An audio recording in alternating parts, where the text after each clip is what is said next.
छोटे से कस्बे में रहने वाली अनवी एक साधारण लड़की थी।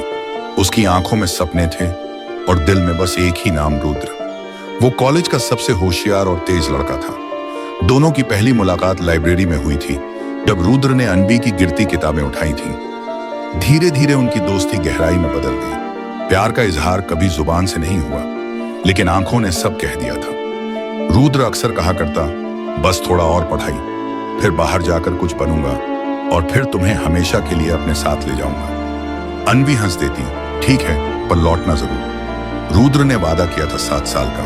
उसने कहा, सिर्फ 7 साल, उसके बाद हम साथ होंगे हमेशा के लिए। रुद्र शहर छोड़कर गया। अनवी हर दिन एक डायरी में उसके लिए कुछ लिखती, त्योहारों पर अकेली बैठी रहती, लेकिन उसका यकीन कभी नहीं टूटा। गांव वालों ने कई बार उसकी शादी के लिए रिश्ता भेजा। उसने हर बार मना कर दिया, रुद्र आएगा, उसने वादा किया है। 7 साल बीत गए। वो दिन भी आया जब रुद्र के लौटने की तारीख थी। अनवी ने लाल रंग की वही साड़ी पहनी जो रुद्र को पसंद थी। बालों में गुलाब का फूल लगाया और स्टेशन चली गई। ट्रेन आई, धुआं उठा, भीड़ में एक चेहरा दिखा, रुद्र। दिल की धड़कन तेज हो गई, आंखें चमक उठी। वो मुस्कुराई और एक कदम बढ़ाया, लेकिन रुद्र के साथ कोई और थी।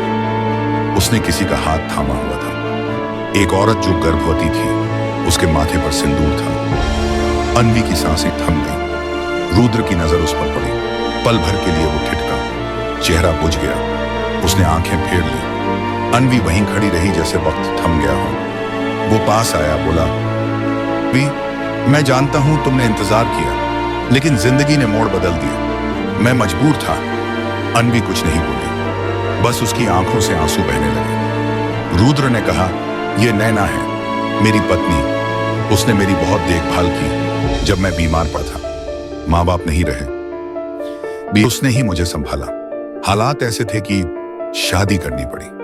उसने मजबूरी कहा, पर अनवी के लिए वो धोखा था। वो 7 साल की तड़प, हर त्योहार की तन्हाई, हर चिट्ठी, हर सपना, सब एक झटके में टूट गया। रुद्र कुछ कह रहा था, पर अनवी अब कुछ सुन नहीं रही थी। उसने सिर्फ एक बात कही, 7 साल पहले तुमने वादा किया था, आज मैं आजाद करती हूं तुम्हें उस वादे से। वो मुस्कुराई, वो मुस्कान जो शायद सबसे ज्यादा दर्दनाक होती है। वो घर लौटी। उसने अपनी डायरी जलाई नहीं, बल्कि बंद करके रख दी। अगले दिन उसने मंदिर जाकर एक छोटी बच्ची को गोद लिया, आशा। उस दिन के बाद ने कभी पीछे मुड़कर नहीं देखा। उसने जिंदगी को एक नया रूप दिया।